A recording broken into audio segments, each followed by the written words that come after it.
Hey guys, yeah, I'm Hari.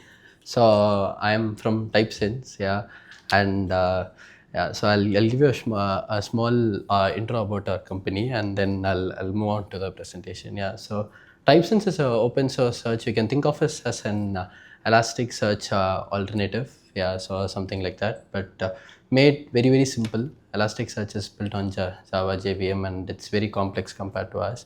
So it is someone who needs a search database, who has any database. We can use our as a secondary store to serve your data very fast. Uh, so that's what I would have told about it. And then yeah, we do like a TypeSense Cloud. We are open source platform, like and we do about 10 million searches in our cloud platform. And then these are all our stats. Yeah, so we also compete with Algolia, which is also similar to our space, but it's more fully closed source, and it's more pricier than us. We pay per VM rent. That is per request to, like, cost is based on per request. And then these are all the features we have. Yeah, so and our benchmarks are basically like you can index like at a 16 GB. A small VRAM can serve up to like 20 to 30 million worth of records. Yeah, these are all our client testimonials. Yeah, and we work with 11 Labs, Code Academy, and many other thing. Yeah, so that's basically about it. About me, I have been working with Type since like close to 3 years. Yeah, this is my second tenure, as GP says in Equal Experts, right? Yeah, this is also a similar company like that. Yeah, so this is my second tenure here. And then I have worked previously at Motalk. That's a connected car data company. And then before that, I worked at Slash. Yeah, that's where I met GP. GP was my manager and my mentor there. Yeah, okay. So let's get started with our training stuff. Yeah. So yeah, the talk about today is about LLMs have been growing pretty fast and pretty much, yeah, and there are pretty good open source models which have been coming up right now. Yeah, but they're all, if you interact with it, it's not very coherent enough, and you will feel like it's not always knowledgeable as your Claude or your Chat GPT or something like that. But will you be able to make it similar to the task you want to do? Will you be able to train it? That's what it means, right? LLM post training. Yeah, you can choose the right method. Method meaning here algorithm to train your models for post tuning. Yeah, so what we'll cover, that's the toolbox is something, the algorithms you're going to compare today.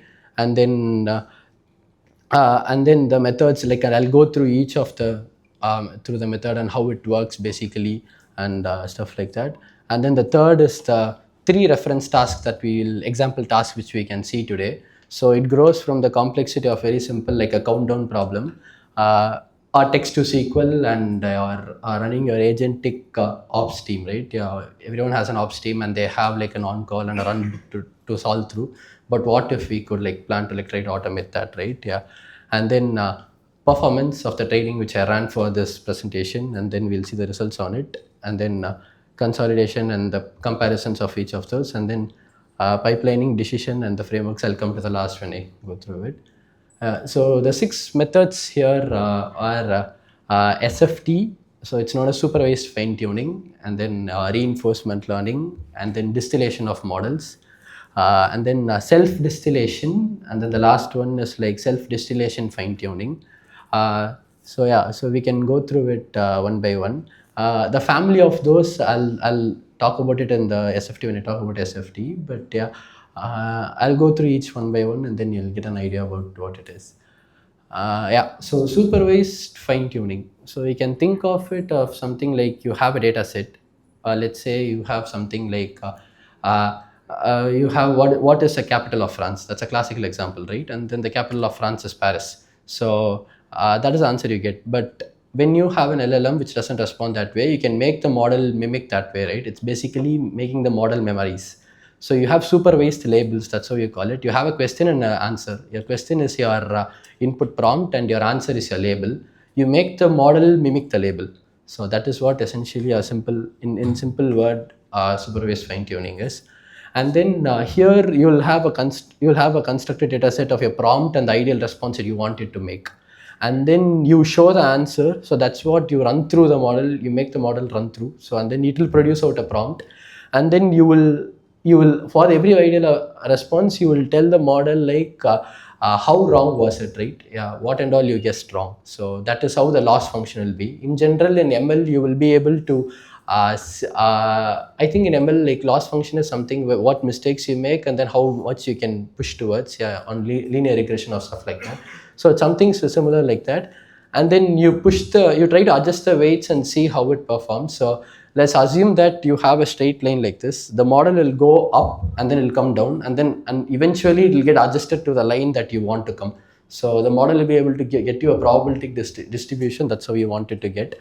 So that is something what it will do in supervised fine tuning. So here at can I get a mic?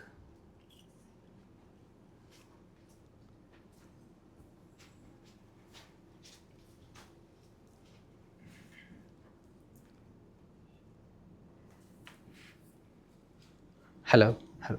I think it's audible. Alright. Hello. Yeah. Yeah. So here, if you see, you will have a data set of the ideal labels which I told you, and then you can batch your request like per 16 or something like that, and then you sample it as a batch. You have it as always model consumes data at batch, so you can have a set batch size of 16 or 32 or 64 up to whatever you want, and then you run through the model. The teacher is forced to, like, golden token is like the golden token is ideal response you have, and then you send it over, and then you'll see it, and then it computes the cross entropy, and then a back propagation happens, and then you update the model. The back prop is the way where the loss is computed, and then you send it back, and then the cross entropy loss is the value, and then you send it back as a gradient to the model weights, and then the model weights are being changed, and that's how the training happens. And then the first thing I told you, right, on policy and off policy, right? So on policy is something, the model, generally these trained models have a model probability trajectory. So to make you understand what is a model probability trajectory is, let's say my name is Hari. So if you have this sentence, the model will have for each token, the next token, what is the probability of getting the next token. So let's say after the word my, the next probable word, like word can be a name that can be 80%, and then there can be like a ton of vocabulary words that can be possible. But in that context, when you chain all the words, my name is, so my name after is a 100% probability, because after my name the verbally right answer is. So that's how the model generates tokens. So it's always the next token's prediction probability that you have. So in on policy, so the model, generally trained models have inherent a probability value. So if you are training on that, on his own trajectories, and the trajectories meaning the probability distribution. So if you're training on them and telling it to move on its own probability, that is what on policy is. Off policy is something like what you have your own like you don't give a probability distribution, but you are trying to mimic it, right? So that is known as off policy, like which you make the model to mimic it, not allowing it to follow its own probability distribution. We will look into on policy in the next slides, yeah, next upcoming slides. So yeah, this is RL. RL can be done in two ways. First conventional way people used to do is PPO. So PPO means so you have an actor and a critic model, and then they both work together to get you the. It will help you to train the models. So in actor, an actor is someone who generates a response, and a critic evaluates how good your answer is. So let's say your math problems, right? Let's say you have 2 plus 2 is equal to 4. Is that the right answer is something what the critic model will do. Critic model will be usually a larger model or a bigger model. Let's say you can have OpenAI's ChatGPT model, but they don't allow it right now. But initially at times of ChatGPT 3 came on, so you can have that as a critic model, and then you will have your own model to train these, right? Yeah. So let's say you have a smaller model and a bigger model. Think of it as a teacher or student, something of that way. And then the critic will evaluate if it's a right answer or not. So if and then they both are compared with each other, and then they're moving towards together. So usually a critic can be a bigger model, but in this case we can also have the critic to be of a same class model, which can understand. The question will be, are you right? Then it will tell you an answer, and then those both distributions match together. So you can think of it as a critic will have a line like this, and then you can think actor of a model, they both will converge together at one point. So that is how this PPO is being done. And one more thing about this PPO is you will also have the base model, so that the model doesn't drift off and go somewhere very off. So that is not known as KL clipping. So that is how you have a leash towards, you don't make the model go very eccentric out of its way, so that the model doesn't collapse during training. So that is what known as push, but with two leashes, right? So that is what is something like that. And then yeah, there are three models: actor, critic, and a reference model. Actor writes the response, critic grades it, and then loss is being computed, and then you update the networks back. So that is how PPO is done. PPO is kind of expensive because you have three models in play. So, and holding it in the GPU VRAM is very hard. So people have like come up with something known as GRPO. I think DeepSeek's R1 model is based on this. So what does GRPO does is, here you will have a verifiable reward. So let's say you have a question and you have an answer.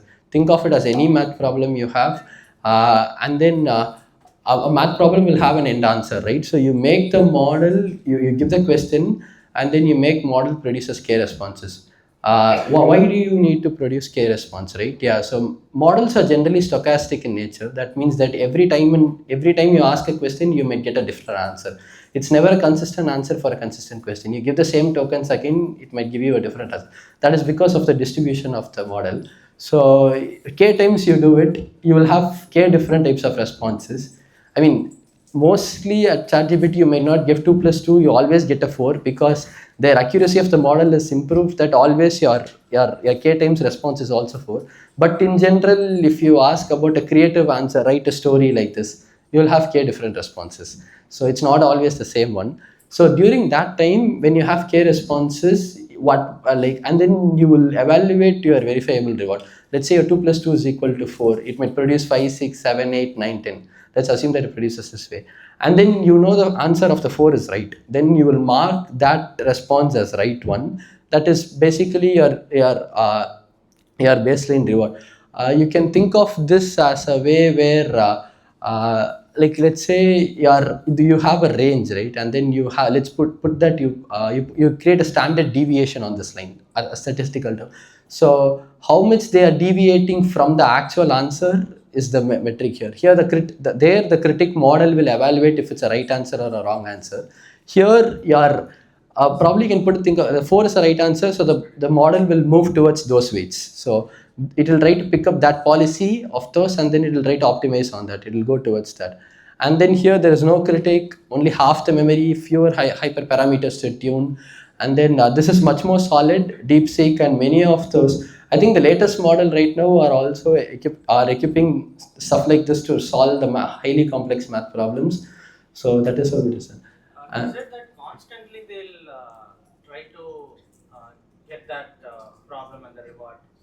Yes, yeah. So you will have you can think of it as a Claude code, how it does right now, right? Yeah, you have model being responding, and a tool calling step is being done in between. So that is how your training is going to be done. So similar to Claude, like that is how the training process is. Your tool calling is your environment. Once those k rollouts are being yes, yeah, yeah. Once the k rollouts are being generated, and then all those k environments are made to interact with a tool calling environment, or like you can have that as your search database, a Postgres database, a query writing engine. We'll see that example, how to write how to train a query writing text to SQL model. So it can be anything. So it can be any form of your environment, right? It can be your APIs that you are using or whatever it is. Yeah, and then. Yeah, so and then this is the very interesting research paper which I came across, and I believe this will lead the way next ahead in the training principle. So RL, you saw there are like k different possibilities, and then the best possible way is the way it's taking, right? You can think of it as a simple way, but here there's nothing like that. You'll sample for n noises, and then you'll adjust the weights randomly, and then you'll see how the model performs. So it's basically like the human evolution we see right now, like how many, like over the era, like of over lakhs of years, and then how we have mutated and come towards. Knowledge is also really that way. So you just a random click of eureka moment, you get the similar to that. The model will feel a eureka moment by itself, and that's how you, evolution strategy can be thought of it. Yeah. So you score every noise, and then you make adjustment in the weights. If the model goes up, you go on that way. Otherwise, you randomly adjust weights. There is no gradient, there is no backprop, there is nothing. So you have models, make responses, sample it. If you adjust it, the model goes up, you fix on that, and then you go back. You just keep perturbating the model. So yeah, and then so that's what it is. Only one model, sample and perturbation, roll out each clone, and then you aggregate those responses and find which is the best response you have, and then you can move towards that. You can simply put a random adjustment of the weights. And then on policy distillation, so this is very useful for the inference of the models. You can think for the real life example, you can think of this as a Gemini Flash model. So those guys have really cracked it. So if you see Gemini 3.1 or Pro, it takes a lot of time. The Flash models are very fast because they're very small. There are all tiny models, right? This etc. So this is what distillation comes into play. So there is also like a thing where, right, people like at OpenAI, when 3.5 came out, when the first Quen models were all distilled from ChatGPT's 3.5. So they were producing the probabilities of the models weights probabilities, the token probabilities, and they just mimic those probabilities. So distillation is something you grade every token based on the teacher token, like teacher's output token. Yeah. And you can think of it as at recent research papers have been coming about speculative decoding. I'm not sure if you have heard of it. Speculative decoding is also something similar to this. Yeah, but that is at inference time, but this is at training. I'll come to that later at the end of the talk. Okay, so yeah, so there are two models. One is a student and another is a teacher. Teacher produces a rollout, and then teacher scores every token, whether I would have produced this token or not, or this token is right or not. So the reward here is very rich. So at RL, you have only n rollouts, and then you just know the answer is right or wrong. The model has to like take through a way, like it should still find its way. So you can think of reinforcement learning as a robot where you're training a robot, right? Reinforcement learning was first founded to like train robots. You keep a hand, are you hitting an obstacle or not? That is the only information you know. So that is how reinforcement learning works. But with on policy distillation, you know each and every token it's generating if it's right or not. So the model will be much more stronger compared to a RL training model. And then yeah, so so you saw distillation where there's a student model and a teacher model, right? Yeah, but SDPO is something where the model can self-learn. So that's where like you have an answer, and the answer is for you cannot think of this as a math problem style thing, but you can think of this as you're asked to write a story. The model is asked to write a story, and you can check that if the story is coherent or not, if it's grammatically correct, or that the self model can do it by itself. So that is how a sample G atoms per question, and then any tokens the ENV can give, like, and then you'll then send the self feedback to the model, and then the model will be able to update by itself. And then the same KL is something which we saw in oral to not make the model go very eccentric, right? Yeah, so that is something over this. And then that's in one model. And then there are two hats, meaning two hat means what it means here is one is the actual answer generator, another is the evaluator. The model will have two coherent abilities by itself, so that is what it is. And then SDFT. So SDFT, you can think of it as an alternative to SFT. SFT is where you mimic the model, right? Yeah, you have a golden response and you try to mimic it. But SDFT can be thought of in a way where you have the ideal response, and then you can ask the model to rewrite the ideal response. Why do you need to rewrite? It's as simple as this. You need to rewrite because you get it in the own model's trajectory. The other in SFT you try to mimic it, which might not need not be in its own model probability and trajectory. So that's why you make the model rewrite the answer. It's all that it is. So that is what SDFT is. And SDFT training cycle is this way. So demonstration, student rolls out, and the teacher will rewrite like the teacher is the self model which rewrites it, and then the loss here, the reverse KL loss is basically a clipping that you prevent to model go very eccentric, and then you update the model. Yeah. So these are all the 6 strategies I've told you. If it is quite intimidating or daunting, yeah, I think once you see this examples, I think you'll have a much clearer picture. Yeah. Any questions till now, or you guys? PEFT is it's a LoRa, it's known as LoRa, parameter efficient fine tuning. So that is essentially where you just take a small, a fraction of model weights and you train it. You can apply all PEFT philosophies to here also. That applies to all the 6 algorithms. So these are all algorithms. PEFT is an efficiency or an optimization technique where you can't fix the full model weights into a single GPU, or the amount of GPU you have is like less compared to what you want to train. Yeah. So you're essentially saying we can use this algorithms to train the Yes. Yes. Yeah. Yeah. So it's like you have an existing LLM like a Quen 3 or like a Gamma 4. All these models you can train on top of these algorithms can be trained to ground up, but the philosophies are completely different. This is only essential for post training, where you have a task you want to solve, and then it is very specific to that, and you want to train your model specific to that, right? Yeah, it's something like. there is always a trade-off, right? So training a full model versus training a certain matrices. Yes, but right now those efficiency algorithms which you asked, right, PEFT, that is known as LoRa. LoRa are usually they're much more competent enough. They have since these are all billion parameter models. Yeah, once you train the fraction of them, you can that still means that the knowledge gain is huge here. So it's like you have a basic skill, so you know how to read, write. Yeah, I'm aware of it, but yeah. just that I'm just trying to understand the trade-off here. Yeah, but I would say trade-offs are very less right now, because I personally myself trained all these models in RTX 5090 plus like around like 4x RTX 5090, all the training which I did. But and some of those 32 billion parameters I took a H200, but with 5090 I was able to train because of PEFT, like yeah, only with LoRa, yeah. And accuracy is as good as a full training model, yeah. You mentioned this is post-training. Yes, Let's say yeah. you take a 8B or a 3B model. Yeah. What would be your ideal data set space to when you actually curate?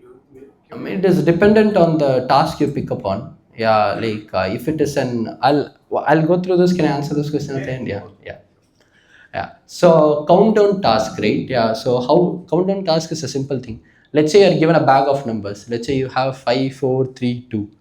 Uh, you need to create an answer. Like you need to create an answer. Let's say 12. And then you can how do you create it, right? You can put operators like 5 plus 4 plus 3 and then minus 2 or something like that, and then you try to form an equation where the answer comes to this way. So it's like a permutation and a combination problem of you between the arithmetic operators and your numbers, and then you get the answer. So if you see here 378,500, and then the target is 746. So this is how you formulate the number, right? Yeah. So if an LLM can respond this way, it means it's solving a harder math problem. And compared to all the math problems in general, this is considered as like a regression test, or you can put it this way, right? This is the problem arithmetic test all the research engineers do at first to check if the model is good or not. So if the LLM world is progressing in this, it means that the model is getting very stronger. It's close to our human brains where we can regress test it, right? Something like that. And then the next one is your text to SQL. So, okay, I want to tell you one thing. So these are all the inputs to the model where in the gray, and the output tag is generated by the model. So it's like you can think of it. Why do I use tags here? Because the model are very good with producing think tags. So you are seeing all the thinking models right now are producing think tags inside your data, and then the output is produced a separate way, right? Yeah. But I'm making the model to only format it a JSON format similar to, I'm making it a formatted only Excel format for me, something like that.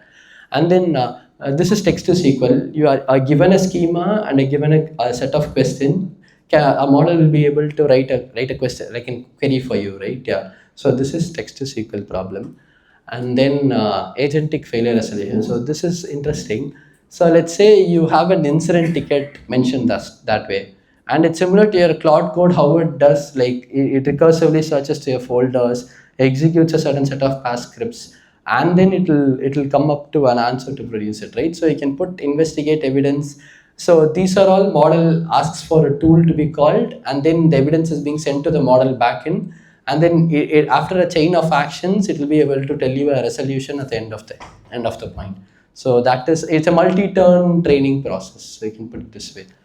And then so given the three, and let's see how those algorithms perform, right? Yeah. So the original accuracies of the models are here, and then if you see here, it's the best per model means the green, which has the top performance metric. At the countdown problem, surprisingly, only evolution strategy performed very well with the highest accuracy. The models which I've taken for training are like two classes. One is of 32 billion parameter.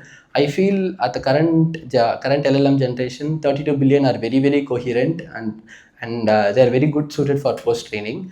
And 4 billion is something. 8 billion class is something where they are less coherent, but they can be very well post trained to use at an inference layer. So inference with a 8 billion parameter model, it's very easier. Yeah. So it's very easier and fast. You can have responses similar to Gemini Flash, right? Yeah. Gemini Flash 2.5 is a 7 billion parameter model. You can expect a speed of that.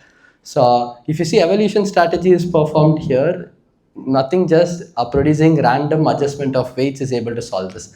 To have a scientific explanation to it, you can think of it where it's all permutations and combinations, and random, you try random attempts and then you get the right answer, right? So that's how you see. So if you see here, a grade, you don't have any gradient, but you see that average of all the performance across 4 models, you see that evolution strategy is being performing at the top.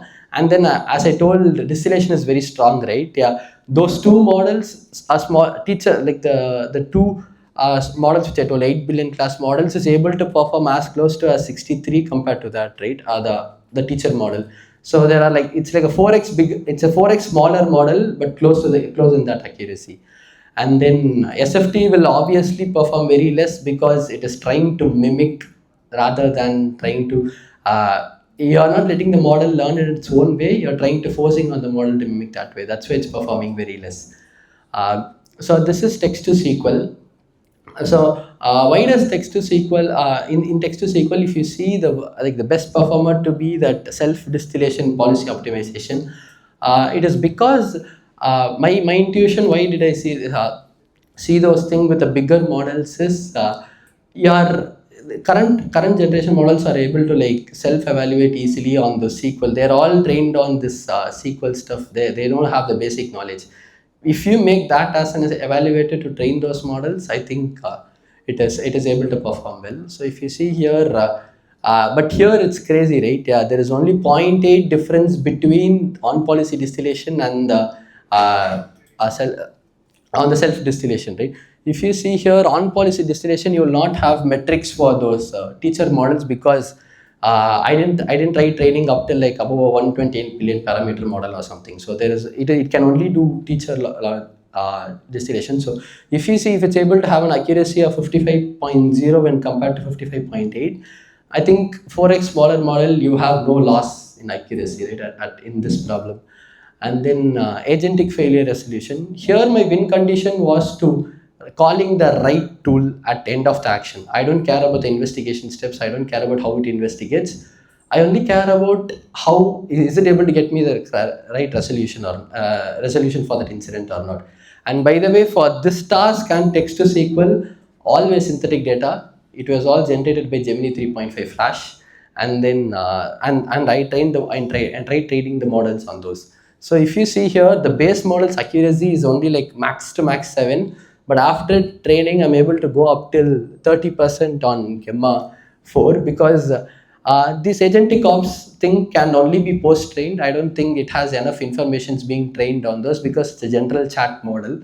So if you can see here, still SDPO, the self distillation, right? Yeah, that still works better. Where in self distillation, there is also one more plus where you can use the RL rewards, the way you evaluate the answer. If its answer is right plus the teacher's evaluation, it will be able to. So if you have a feedback, right, let's say you're giving a wrong answer or something like that, your answer should be in this way. If you give a feedback to someone, you know that people are going to improve, right? So you can compare those both and try to train the model. So that's why is always SDPO always wins in this. And then this is what like the methods at glance and the cost of training those, right? Yeah. So SFT, evolution strategy, distillation. And if you see here, the training, when the training uses only one model, it is cheaper. When the training is using higher number of models, it's still costlier. Yeah. And then next, let's try to see how much time does it take to train those models and the cost for it. Yeah. Yeah. So let's say I have a use case for my business to add the context to the model. So the main problem what we are facing is like we don't know which model to pick. Yeah. And Yeah. then which method to pick. Correct. Yeah. Now, from your experience, Yeah. how do you decide like out of this method for the use case that what we have to solve? How do you Yes. which method to choose and which Yes. model to choose? So your answer is on the last slide. I'll come to it. Yeah. So I'll tell about the cost quickly. So if you see here, the general average cost for H200 is close to like $5 per hour, and then like H100 is like close to $3.5. So if you see here, RL takes close to 4 hours, but the accuracy is still less. SFT is very quick, and then you will see SDPO takes even more time, but accuracy is better because there are two more steps. Like once you generate the answer, and you also generate a feedback, right? So that's why it takes more time. But if you see distillation, it takes only 1 hour compared to the post training, right? You have a smaller model very quickly. Like when you have a teacher model, distilling down is the very efficient approach to have a knowledge pass through. But you still need to train a teacher model. Distilling to a smaller model will always help you to serve those models at a cheaper cost and a very fast response. Yeah. One quick question. So, I mean, Yeah. I'm getting started with the LLMs. Yeah. So, I've been hearing a month back that there were distillation attacks on Anthropic from China. Correct. Is that Correct. technically Exactly, this is this. Yeah. So it can so there, if you need to do an on policy distillation, which I discuss here, right? Distillation is generally can distill from any model to any model. On policy distillation is only possible when you have a teacher model of the same class and the student. What do I mean by same class here? A Quen model cannot be used to distill a Gemma model because their architectures are completely different.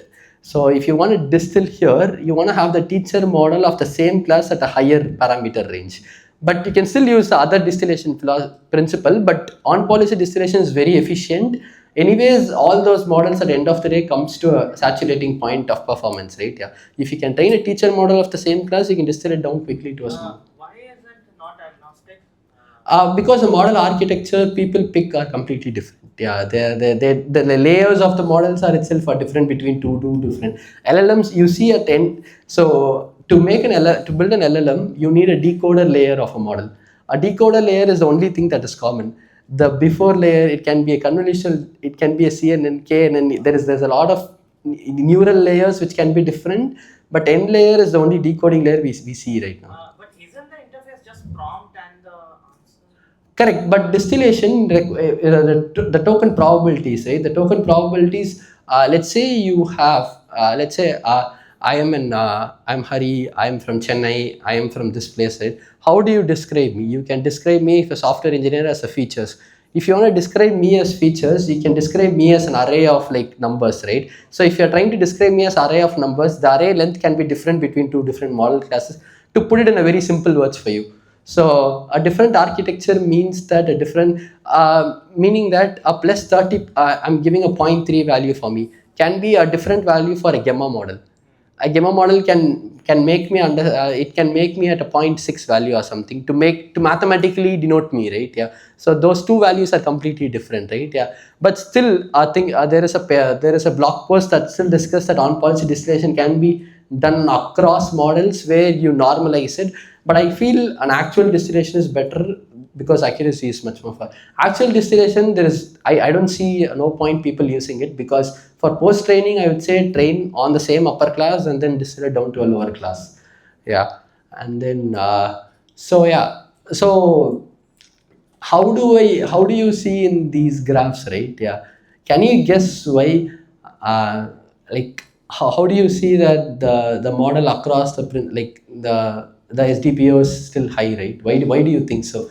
Because if the model's accuracy is original is slow, how can that model can help SDPO get higher? Is there any thoughts on this? It's rewrite the response. Yes, it rewrites the response, but the rewrite response will also be bad, right? Then how come it is able to learn more? I should evaluate my model. Uh-uh. I should evaluate my model by response. Correct. It should evaluate, but if when your evaluator is also bad, your training is also bad. I need to improve my algorithm. Okay, you're somewhere close, but my take is to like you can have this as a chained recipe. So instead of just using one algorithm, you can train the model in chain. So when at a base model, when you SFT, it has some gains, and then from SFT when you do RL, it has some gains. Once you do an RL, you hit a saturation point where there is nothing more to learn after checking through. So now the model understands the enough context. Now if you make it as an evaluator and distill it, making it self-distillation will improve. So that's what I did. So if at the recipe 1 I try to RL, and then I take the best RL checkpoint, and then I restart the training from the first. The second one was to do an RL, do an SFT, RL, and SDPO, take the best checkpoint and keep refining it again. So it's like a loop which you can try to train, but at one point it will hit a saturation that depends on the task you try to solve.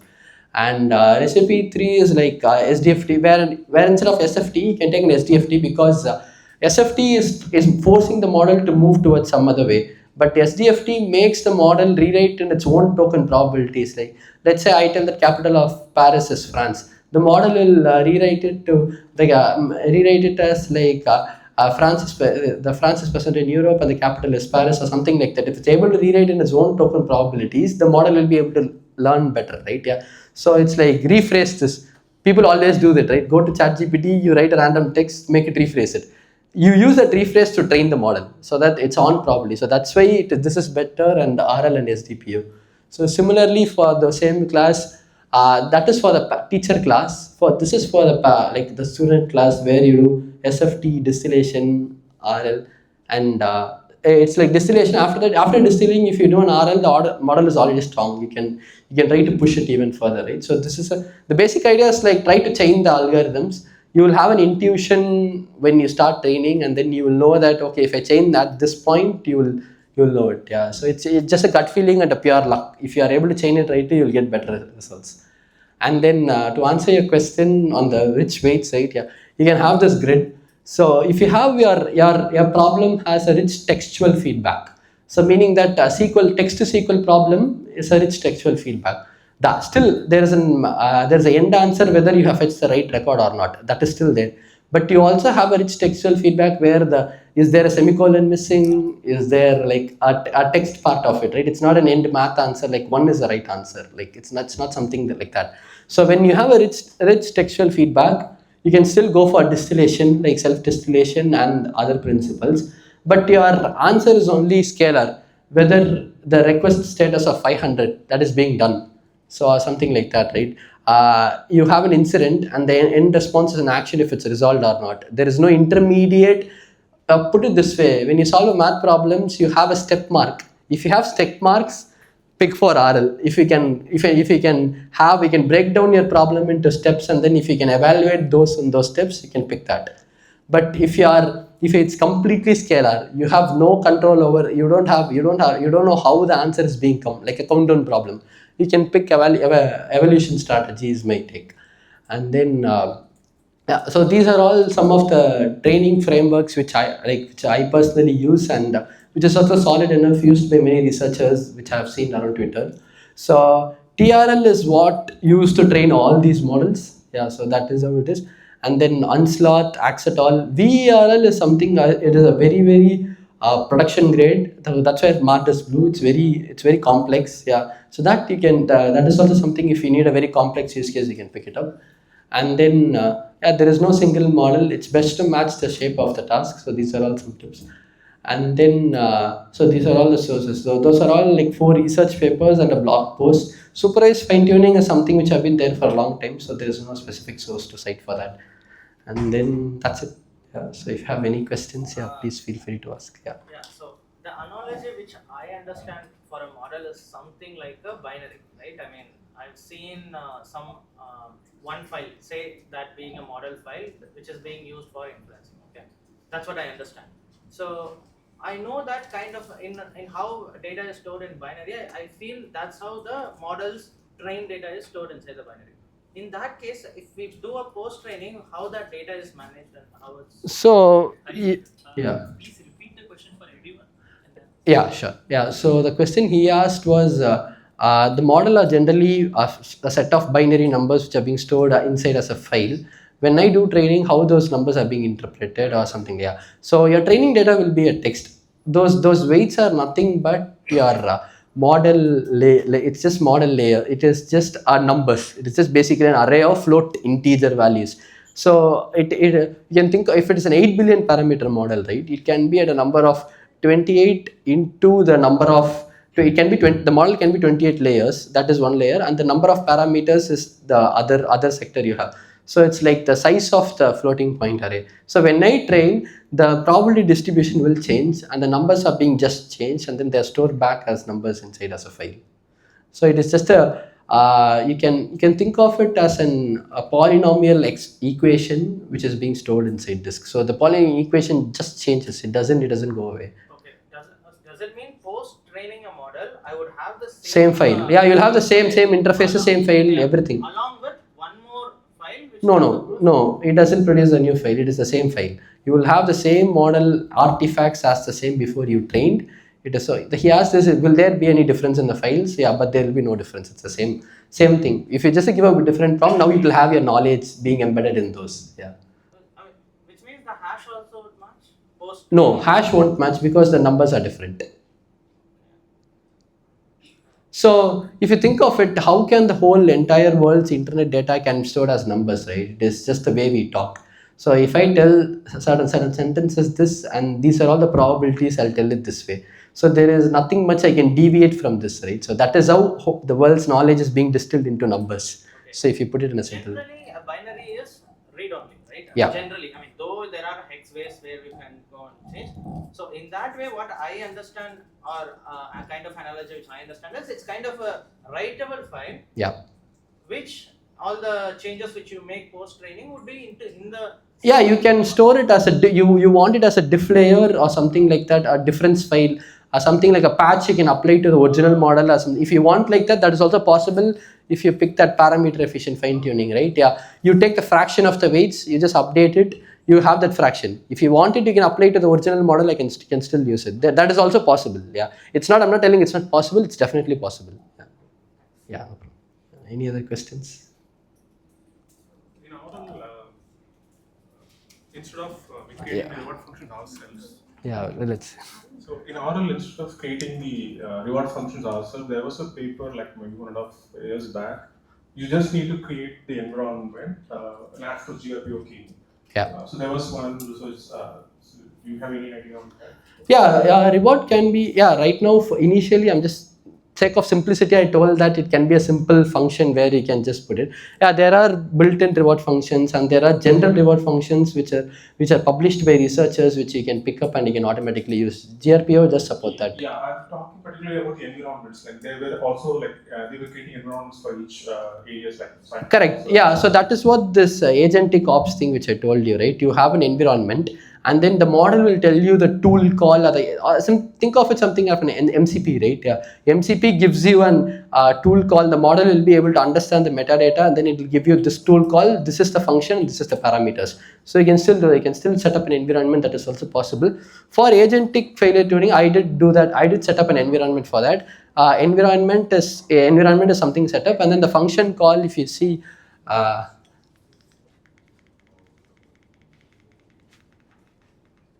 so if you see that this is the function call, so this is the environment the model will interact to. So that is the function which the environment is being set up. Environment has a set of function calls or an API, so that's where the model will interact to. Yeah. Any other questions? Yeah, I'll give it. As you asked, right, for any business use case, what kind of model you prefer, what kind of approach you decide. For So, example, we face a small difficulty. Yeah. We have a set of legal documents of 100 pages each. We need to extract exact information from those documents, and we face some of the important paragraphs of it.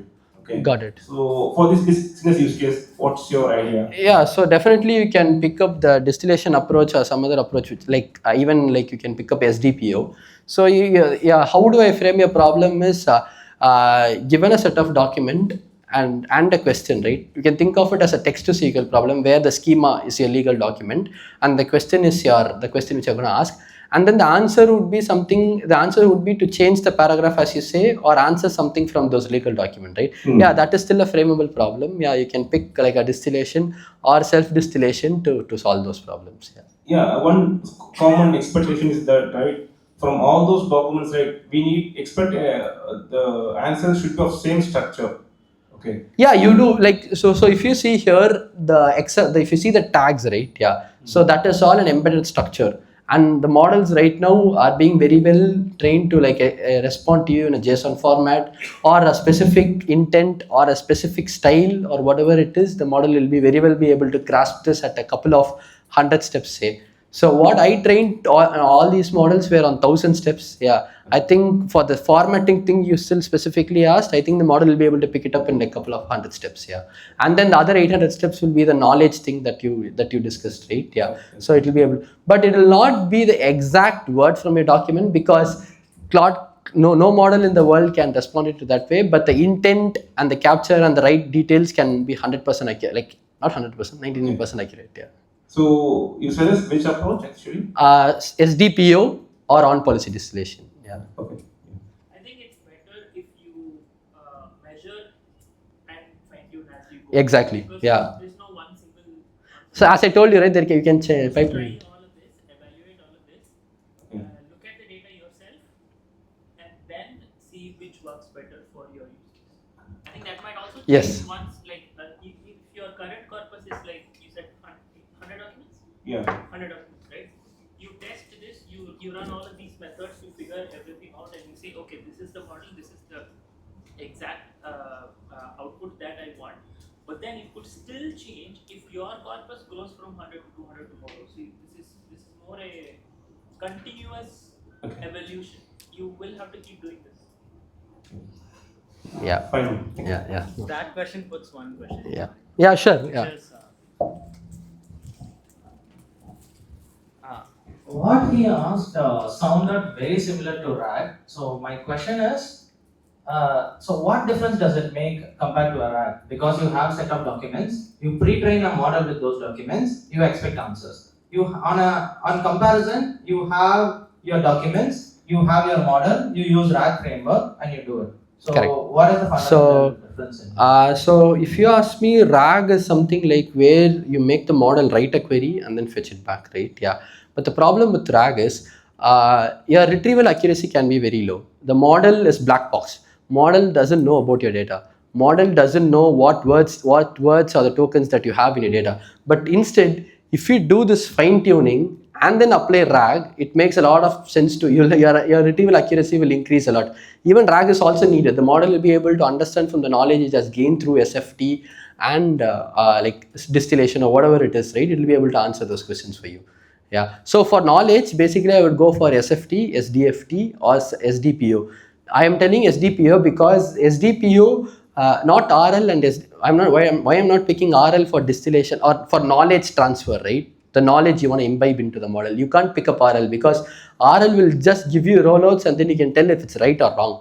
But with self-distillation policy, what will be able, the model will be able to write an answer, and then at the feedback you can embed your knowledge document to it. Tell that, see, this is the knowledge I have. This is the feedback I have for you. So when doing that, the model will be able to gain the knowledge of the data set. Okay, I mean, say I give you 3 use cases. Okay, the first thing is a model which is pre-trained with the data, and the second use case is a non-trained model with RAG, and the third use case is a pre-trained model with RAG. Now I understand from your answer is that the third use case where you pre-train a model and you use the RAG, that's the best use case which would solve our that will outperform the other two. I got that.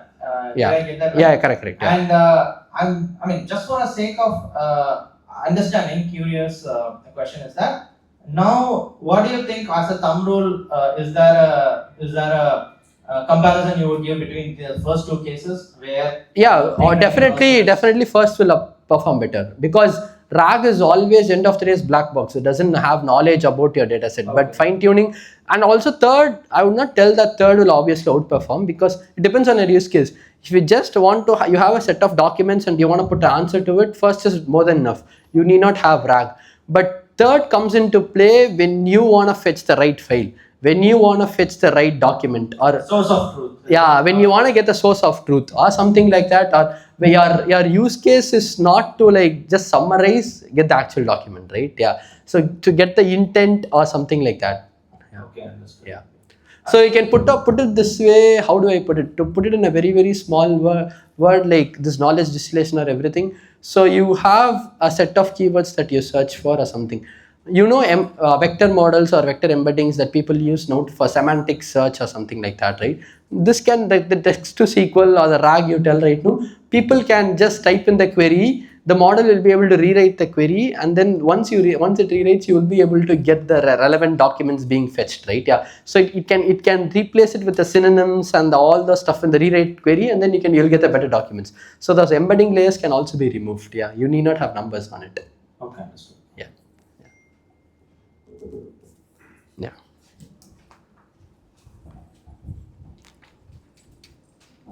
Hi.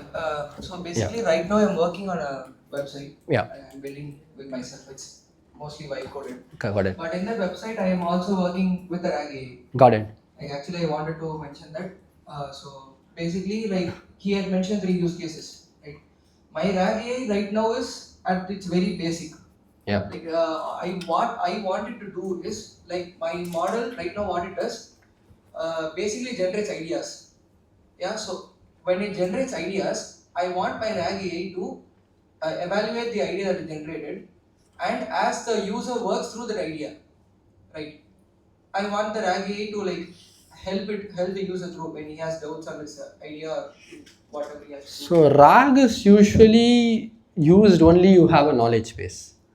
So Yeah. okay, so what is the knowledge or the private data, or what is the data here? I don't follow you. Yeah, the generated idea is the data right now for that RAG AI. But then you need not use RAG in my perspective. You can just make the model reevaluate its answer if you want to know the better idea. So RAG is not even needed in this use case. Yeah. Yeah, that's what I wanted to know about. Yeah, got it. I don't know much about this. I'm just learning right Got it. So Yeah, cool. I do not need a specific A RAG at all. Yeah, you need RAG is only needed when you have a knowledge base. Okay. Or something. You need to fetch something, right? Yeah, there is something needs to be fetched. If the model is responding, you can just cycle back with the model itself. Yeah. Okay. Thank you. Yeah.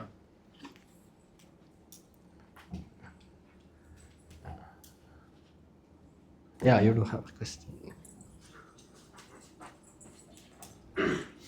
So a lot of people ask about RAG and when to use the post-training and stuff.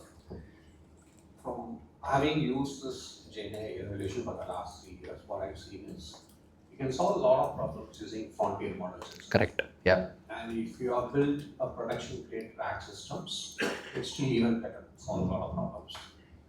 And along with it, if you vectorize, embedded vectorize, Correct. and if you have a layer for your context engineering, Yeah. things even works much better. On top of that, if you do a lot of metadata filtering, Yeah. and if you do a re-ranking and stuff, okay, even it solves a lot of problems. You don't need to do a Post-training. training of a model to do that. When it makes sense to do a post-training is that you have a very specific use case, or probably a subdomain type of use case, and you identify what is the problem, you pick the curated data set, you handpick this curated data sets, and then you go for the post-training. So this is what I have learned, in my experience. What would make sense? Okay, so that's why we talked about PEF. Okay, Yeah. a lot of problems we will solve using PEF. Okay, Yeah. you just fill the weights of the key matrices. Yeah. You can solve a lot of problems. problems. Very specifically helping problems. What would essentially make sense that these are next steps type of things, what you're talking about, beyond test, okay? That is, you actually almost rewriting the entire model itself, okay? When it would make sense to go to that part, because you can solve, because think of lot of things I told you, right? You can solve all these steps. When it would make to do these type of, Yeah, because these are so expensive. correct. That's the thing I want to answer first. It's not expensive. So when you take frontier models, right? Take even Flash, Gemini 3.5 Flash. It takes $9 per million input token and $25 or like at least close $20 per million output tokens, right? Yeah. The way we are interacting with Cloud Code is like, or how I interact with Cloud Code, or it's like it's very the point is it just costs you like $20 to $30 to train a model first, and then you can inference it. Your smaller model inference cost is always cheaper than a frontier model. A frontier models are very price front, and then it's closed sourced, and you need to send data to someone else, and most of the companies don't prefer that. Yeah, so that is the first place I'll put it this way, and it is definitely cheaper than using a frontier model, and then I'll answer the next question here. And instead of PEFT is an optimization technique where you pick the model, you pick a fraction of the model weights when the model is very big. It is not a fully tuned algorithm. It is not an SFT, or it's not it is just a fraction of model weights. You can take any fraction, you can take the fraction of model weights and you can use it any. You define the rank and you actually. Correct, yes, yeah, okay, yeah. So I've done that part. Yeah, correct. I think back to your question about talking about the inference losses. Yeah. When you do this model, you get a version v.2. Yeah. Okay. So you cannot be actually taking a model and host it on somewhere in Bedrock or somewhere in Vertex and you don't know from there, because the inference is taken. But for these models, you have to own the GPU. Yeah, right? yeah. So that is where the cost comes in. Okay? So that's where my question is leading to. When it would actually make sense, okay? Because you have a lot of ways to solve these problems, like beginning with the frontier models, Correct. HTTPs, embeddings, re-rankings. You have so many options, and then you have this left also, and then you have these advanced capabilities. When actually it would make sense, okay, to take this, okay, to do this, because we are talking about training as well as the inference cost also. Okay, this is there is a model management, there is a lot of ML ops you have to do around this, right? Once you are training this model. Yeah. So that is also you have to factor. There is also an invisible cost that is being, it's there. Yeah, so then if you want to put it that if your use case, as from my hearing, is your use case is to solve the problem at a production scale. It depends on the scale. If a scale is small and you're okay to share data to Claude or ChatGPT or whatever OpenAI tools you prefer, or Gemini, then I think it makes sense to use their default track, because I don't see a point where a 32 billion model beating Gemini or Claude or whatever it is. But if you train a bigger model class and you want to have a private data or something, you're not willing to share data. So that is the first point where open source models comes in.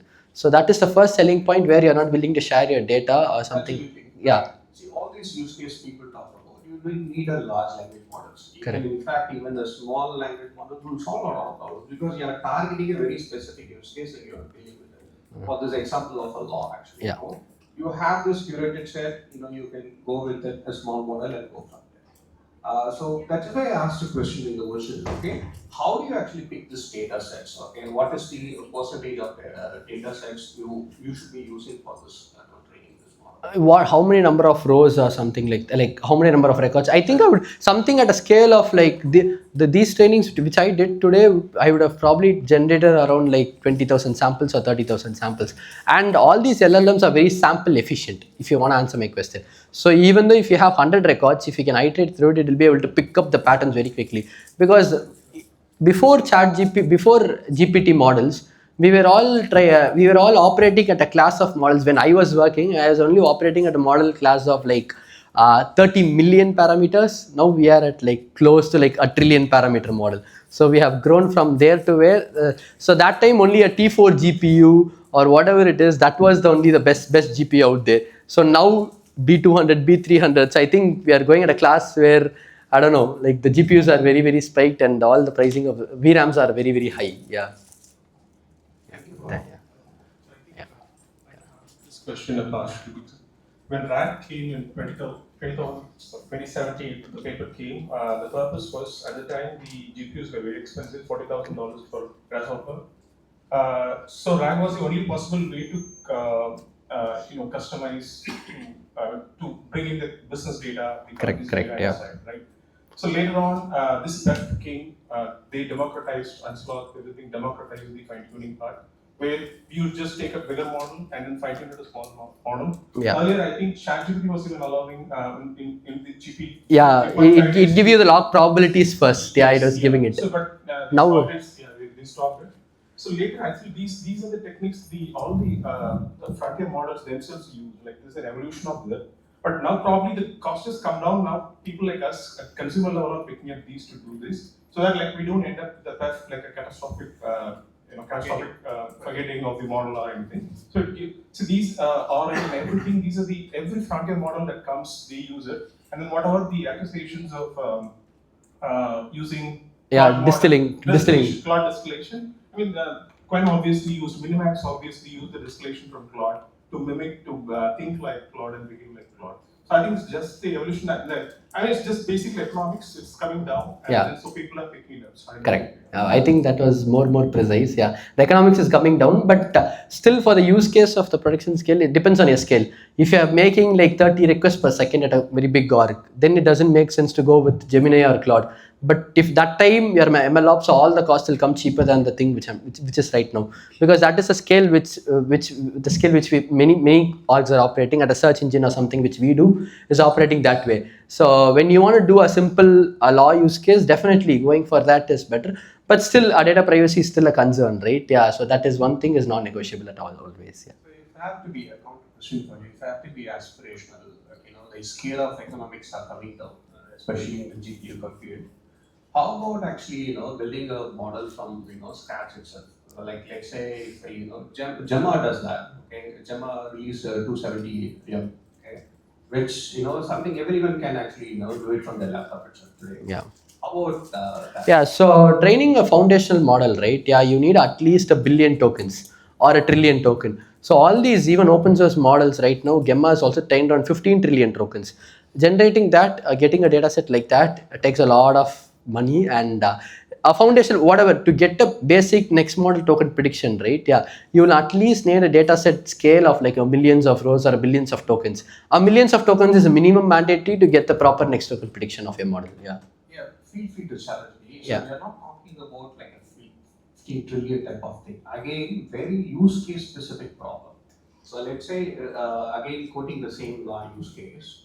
So it have to be have a model which talks about the cases or the judgments that has been given in India or the Supreme Court for the last 15 years. I only need the data. I don't need a 15 trillion tokens to do that, right? So that's why I'm asking for a counter question. Why we cannot be aspirational in building use case specific foundation model itself? Correct. Yeah, use case specific minimum grammar or whatever it is. I think it will take 1 million tokens. There are two parts to creating a fundamental foundation model from the scratch. One is the pre-training part. That's what you mentioned. Like even a small model, 27 billion model is getting trained with 1.5 trillion amount of text corpus to make it first do the prediction, and then on the post training we do all the RLs and SFT to do the particular task that we have. So whatever we are talking about is like we don't need a foundation model. We already can pick up a very good dense model like 3.69 or 27B or Gemma 27B for the matter, and then do these post trainings on for the specific use cases and then do it. So foundation model is not a necessity here. No, it Training was. one is not necessary. Yeah, but aspirational question, right? So that means that you can, but a basic grammar needs. The data set is the main challenge because I think one of the Salvam AIs. Yeah, correct. Yeah, that's what I was about to tell. One of the conferences, they said like the data set is a challenge. One of the other companies, the Bharat Pay is creating some vernacular language data set. The data set is the biggest challenge, Correct. but also I don't know why in India we are not still able to produce a good foundation. See, that is That's a big question. Sarvamay is a company that is known as public, where they are getting sponsored GPUs from the government. They are still operating on a scale where they're still post training on top of Mistral or whatever the models are. Every published model is top. It's a post training. A general use case model itself is post trained at this era. So taking like, I think data collection is a very very big challenge. I don't think unless unless you're a big conglomerate, I don't think So you basically, can. the pre-training, the data collection part is just to make that engine run. But what about the purpose specific training happens at the post training level? So that's like we can just pick up any good foundation model to start with and then train on that. Yeah, makes So sense. just in summary. Thinking to shift left. The purpose is confined to a particular data set. Okay, you're not looking for large reasoning. Yeah. So basically, the pre-training part is like how it understands the language, how it responds, and Yeah. even the pre-trained models also have Yeah, sure, yeah, definitely, yeah, you'll understand. logics built in, so how to break down and think all of them are reasoning models. He was asking So questions all for of a them are last minute. already Can we take reduced. one more I round? don't see a point in doing a foundation model for this purpose, but very well exactly whatever you're describing is just done by the post-training of these kinds, or even PEF also works well. Yeah, I'll take a last question there. Yeah. Actually, I just wanted to add on to this question out there on the use cases of all these kinds of trainings, right? So we are moving into an era where you also have a lot of business cases for local AI usage, where LLMs run locally on your system without you needing an exposure to the internet. Now, those LLMs, if you want to fine-tune those LLMs, if you want to train those LLMs, these are like the perfect ways you can actually give it a try. Edge devices. Yeah, all your frontier models require internet for you to connect to them, and as he said, the expenses, the token costs, they're very high for the frontier models, and the running these local LLMs on your servers are pretty much more easier serving the business needs. So I think that is one of the prime use cases for it. Yeah. Thanks. So also feel free to me around here. I'll be here. You can ask me questions on private if you need to. Yeah. Thank you.